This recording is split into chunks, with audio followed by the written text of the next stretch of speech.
Хадис под номером 311. Передается слов Айши, да будет доволен ею Аллах. Некоторые из матерей правоверных совершали затворничество в мечети и ийтикаф, в то время, когда у них было хроническое кровотечение. Глава.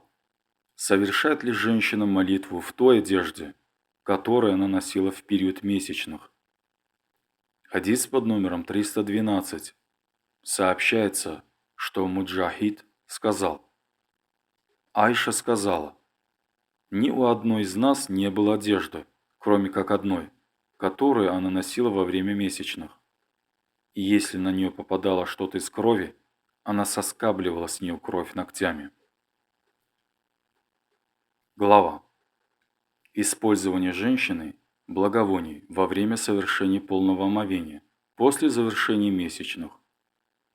Хадис под номером 313. Сообщается, что Атыя, да будет доволен ею Аллах, сказала, нам запрещалось носить траур по покойному более 3 дней, если не считать траура по мужу, который должен был продолжаться 4 месяца и 10 дней. В этот период мы не подкрашивали глаза сурьмой, не использовали благовония и не носили одежду из окрашенной ткани, за исключением одежды, сшитой из асба. Но, когда какая-нибудь женщина из нас совершала полное омовение с целью очищения после месячных, разрешалось использовать куст-асфар, и нам запрещалось также провожать погребальные носилки. Глава. Женщине, совершающей полное омовение после завершения месячных, следует тщательно протереться. Как она купается и, взяв кусочек шерсти, проводит ее по следам крови. Хадис под номером 314 передают со слов Айши, да будет доволен ею Аллах, о том, что однажды какая-то женщина задала пророку, да благословит его Аллах и приветствует, вопрос о полном омовении после завершения месячных. И он объяснил ей, как это следует делать, сказав, возьми кусок шерсти, пропитанный мускусом, и очищайся этим. Она спросила, как же мне очищаться этим? Он сказал, очищайся этим. Она снова спросила, как?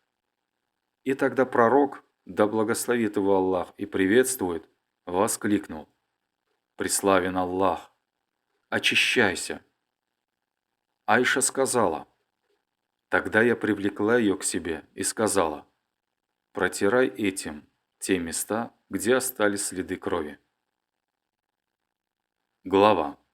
Совершение полного омовения после завершения месячных.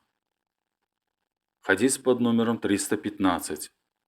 Передают со слов Айши, да будет доволен ею Аллах, о том, что однажды какая-то женщина из числа ансаров сказала пророку, да благословит его Аллах и приветствует, как мне следует совершать полное омовение после месячных.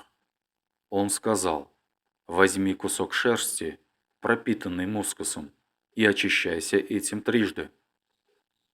Затем пророк, да благословит его Аллах и приветствует, постеснялся и отвернул свое лицо. Или он сказал, очищайся этим. Айша сказала, тогда я взяла и привлекла ее к себе и рассказала ей то, чего хотел сказать пророк, да благословит его Аллах и приветствует. Глава. Совершив полное омовение после завершения месячных, женщине следует причесаться. Хадис под номером 316.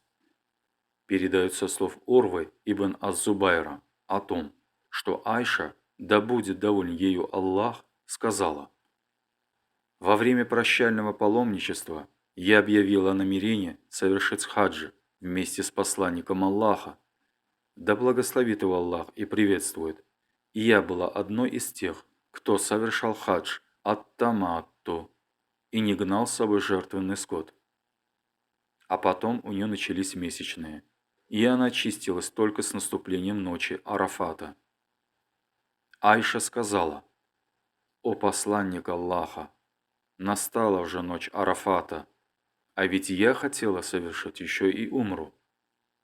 Посланник Аллаха, да благословит его Аллах и приветствует, сказал ей: «Распусти волосы, причешись и отложи свою умру». Айша, да будет доволен ею Аллах, сказала: «Я так и сделала, и когда я завершила все обряды хаджа, а когда мы остановились на ночь в Хазбе, посланник Аллаха, да благословит его Аллах и приветствует, велел Абдур-Рахману сопровождать меня от Танима, где я снова вошла в состояние храма и совершила умру». Глава.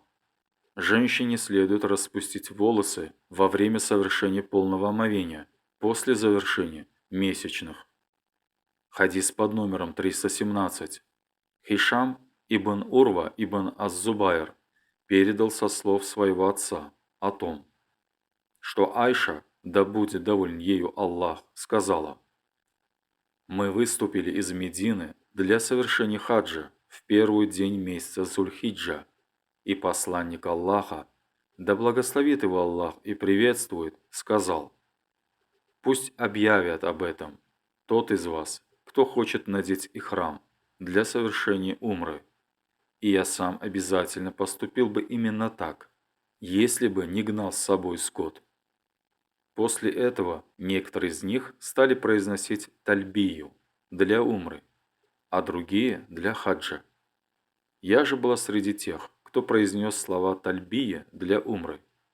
Когда наступил день Арафата, месячные у меня все еще продолжались, и я пожаловалась на это пророку, да благословит его Аллах и приветствует, который сказал: «Отложи свою умру, распусти волосы, причешись и начинай произносить тальбию для хаджа». Я так и сделала, а когда мы остановились на ночь в Хазбе, он отправил со мной моего брата Абдур-Рахмана ибн Абу-Бакра, и я двинулась в Танаим, где стала произносить тальбию для совершения другой умры вместо прежней. Хишам сказал: «И для этого не потребовались ни жертвенный скот, ни пост, ни милостыня». Глава. Сформировавшегося или не сформировавшегося. Хадис под номером 318. Передают со слов Анаса ибн Малика о том, что пророк, да благословит его Аллах и приветствует, сказал: «Поистине, великий и всемогущий Аллах представляет к утробе ангела, который говорит: О Господь, капля! О Господь, сгусток крови! О Господь, кусочек плоти!» Когда же Аллах желает завершить его сотворение, ангел говорит: «Мальчик или девочка, несчастный или счастливый, каков его удел и срок». И все это записывается еще в утробе его матери. Глава.